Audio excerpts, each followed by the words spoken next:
grab your cup. If you're interested in healing from past experiences or growing into a different version of yourself and your life, or even just breaking patterns, however you like to look at it, it really, to me, says all the same thing. In order to grow, we have to heal what has been wounded in us. In order to heal, we want to step into growing. And to break any past patterns, you've got to create a different way of seeing yourself and your life, a different version of yourself, or those patterns are just going to keep going.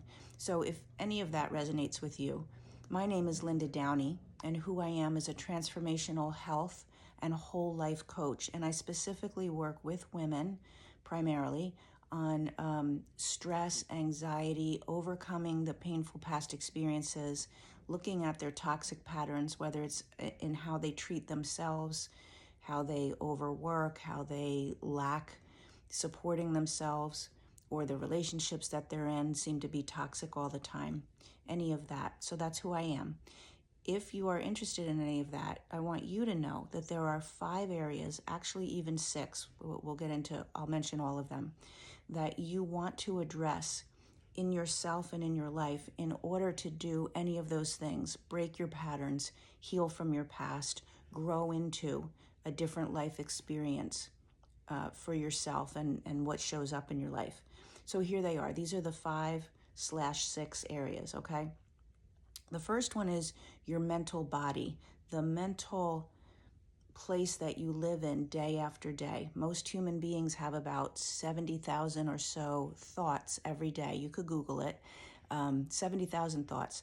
95% of that number are the same thoughts day after day after day. The other 5 are like, what am I going to have for dinner tonight? What am I going to wear? Things like that. But 95% of your thoughts are going through your head in the same way, the same thoughts every day.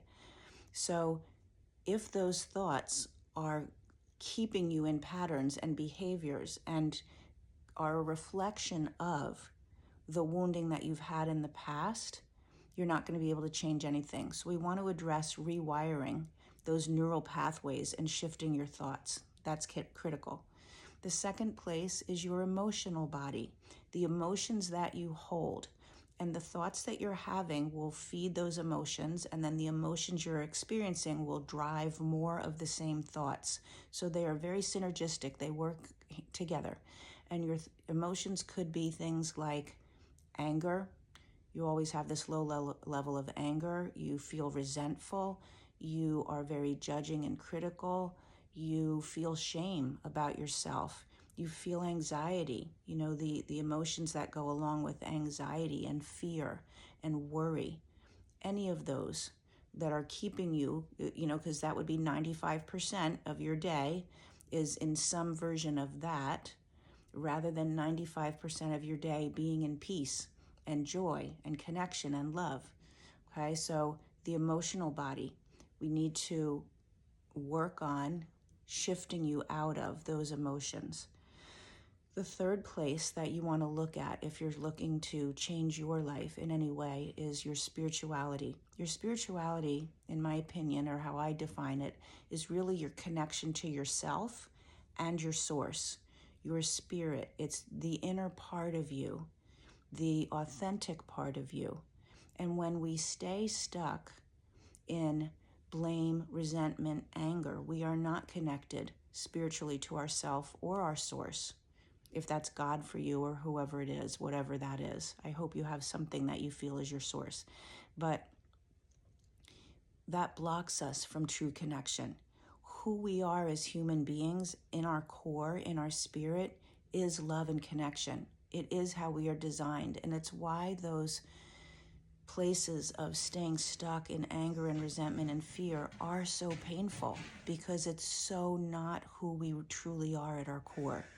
And the other thing is, if you've given away your authority to other people, your authority about yourself, meaning you people please all the time, you're always taking care of everybody else, you say yes when you want to say no, you believe the messaging that you've been told about yourself, when you do that, you've put your focus out there and away from in here. And so you're not connected to yourself spiritually, which is why healing can be such a spiritual experience. It's not always, because some people don't address the spiritual part of it, but it can be a spiritual experience as you grow. The next place to look at is your energetic body. So all of those emotions that you have and every single thought that you have has an energetic frequency. We live in a universe that's based on energy. Everything exists here. Even inanimate objects have an energetic frequency. Even a dead body decomposing has an energetic frequency. That's the universe that we live in. So all of your thoughts, all of your emotions have an energy frequency to them. If the frequency is a low, slow, heavy frequency, which is what would accompany things like guilt, shame, anger, grief, sadness, hopelessness, those frequencies are very heavy. The thoughts that would go along with that, I can't trust anybody. This is as good as it gets for me. Life is really hard. Saying yes to people even when they're hurtful, even when you want to be in a different place or do something differently. There's a frequency to all of that. And that frequency blocks your health, and it blocks your having something else, because your frequency will draw more of the same. Frequencies are like a magnet. If you're living in a frequency like that, you can only experience more things that are a match to that frequency. The people that show up, that stay in your life, are a frequency match. Okay, so we have to work on the energetic frequencies that you live in. The next place, the fifth place, is your physical body. Now, for most people, that's the only place they look at. So that means if they're having health issues, they look at, what do I need to do? What prescription do I need? Can I change my diet? Supplements? Is there toxic chemicals in my environment? They're looking at all of the physical things. And for myself, that's where I started. And most people go there because we live in a physical world and you can see things in the physical world. And that's how we're used to relating to. That's how we orient to this life, is through the physical, right? So your health is a reflection of all of those other things we talked about. Your health is a reflection of your thoughts and emotions, the energetic frequency that you live at, and how connected you are spiritually to yourself. That's what shows up in the physical body. So most people look at the physical self first, not knowing that it's all those other things that actually create your physical self, your health. It also creates your physical experiences and circumstances, all of those other things, right? So your physical healing and growth will come as a result of the others.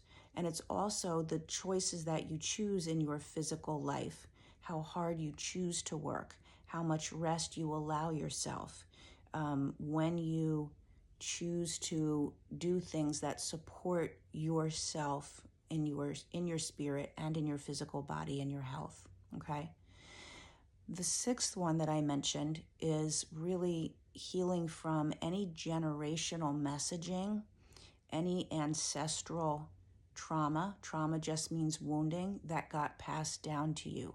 And that is very present in our life. It can be present in our DNA, actually as a mechanism for survival. When people have really difficult, horrifying experiences, they live through a war, something happens, the DNA will take that on in order to prepare the offspring. Like, this is the life you're going to be born into. You need to be prepared for this. So those experiences will get passed down in the DNA. But the wonderful thing about DNA is it can be changed. DNA is not like a solid written in stone blueprint. DNA can be turned on or it can be shut off. And that's DNA for cancer, for any other health issues, thyroid disease, mental illness, anything. The DNA can be turned on or turned off. So what we get generationally can also be addressed. So if you're looking to grow and heal, those are the really 6 areas that you want to pay attention to. And if you're not sure about how to do a lot of it, put talk in the comments and I'll make sure we connect, because that's what I do.